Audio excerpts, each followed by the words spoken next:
bounce with me. Welcome back. Let's go for part 2, which is going to be for the lamp portion, which is going to start with bag 2. And it's going to show you what you're building, get out bag 2, and then directions.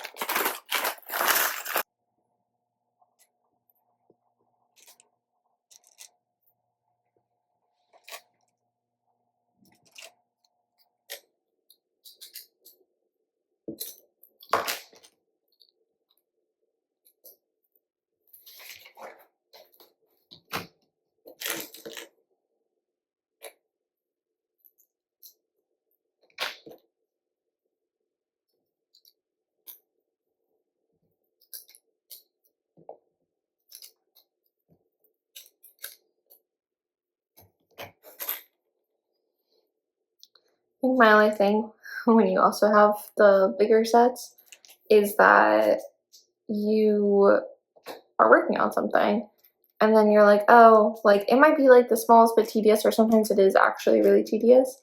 And then they're like, oh, by the way, do this 4 more times. And you're like, the one time was enough. So, you know, that's the one thing I will say probably about the bigger sets, that like when I'm working on right now, it's not that much.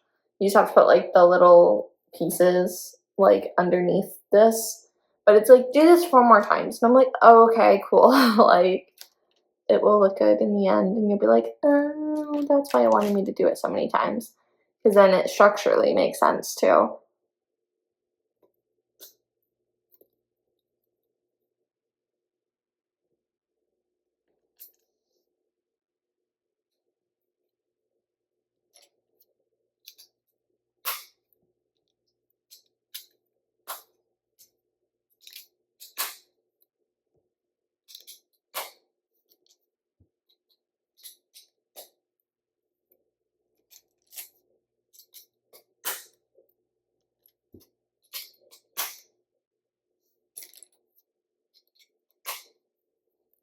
Here's a base update for the lamp.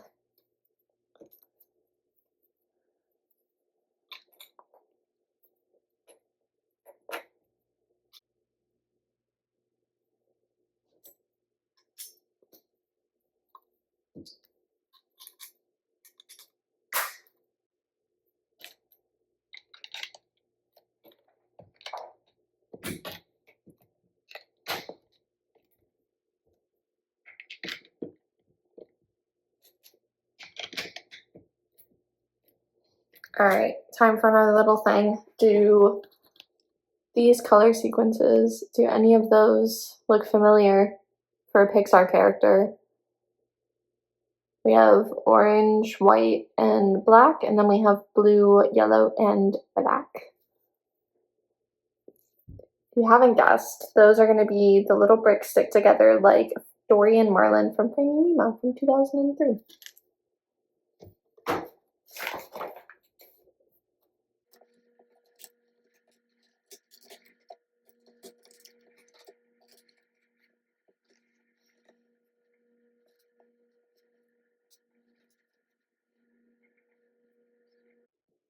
An example, this little thing that I just constructed and put together, it's like do that 4 more times. I'm like, oh, okay.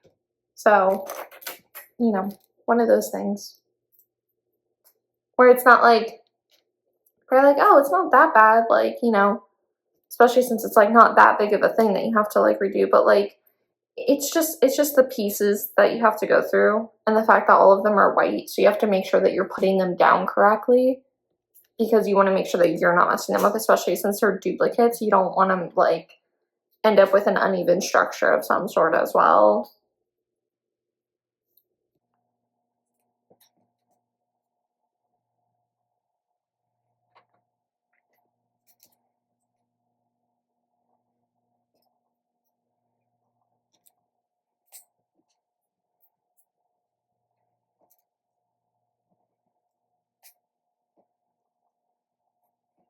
Let's do one more, but it does get a little bit chaotic because you start adding more details, so it easily just starts piling up, and you're like, oh my gosh, especially since this is like, it's not that big of a lamp, but it's also like, you know, it's detailed and everything, so it's going to start going up, but it also needs that sturdy base that's going to make it more durable and more realistic to match the film, not the film, the animation quality and such.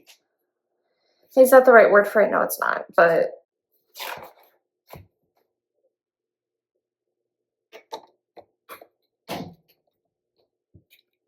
I have a circular base. So for the lamp to sit on.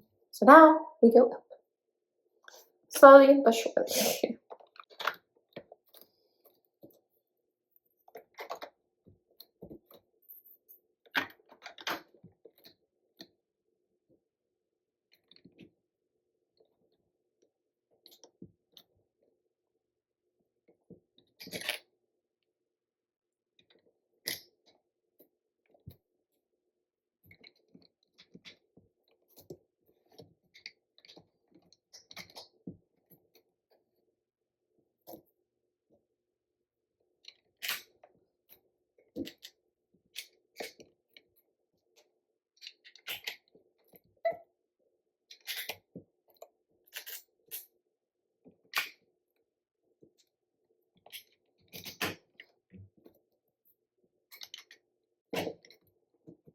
And the part where I said that things make a difference where they are, because then when you start doing stuff like that, it is completely flat and there are no mistakes.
Oh, thank God that was together. Jeez.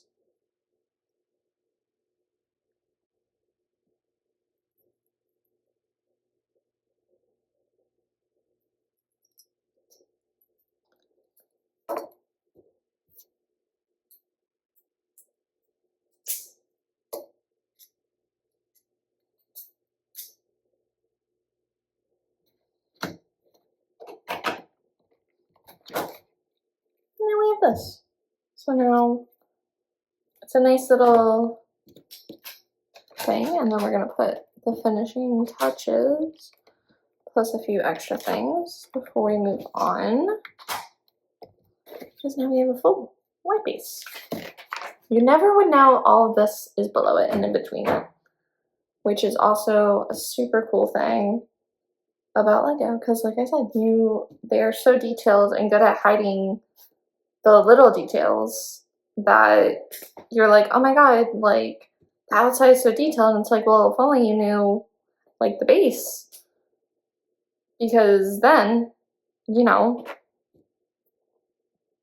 it's even more impressive when you're like, yeah, it looks cool on the outside, but like in the inside, it's also so detailed and put together and everything that you wouldn't even know. And it holds everything together so well. All right, we are done with bag 2. This is our progress. So like I said, you would never know because it just looks like a little lamp. This is sticking out of it, but you know, it's gonna go up and it's gonna turn into a lamp. So, you know, yeah. So we have our ball and we have that for right now. On to bag 3.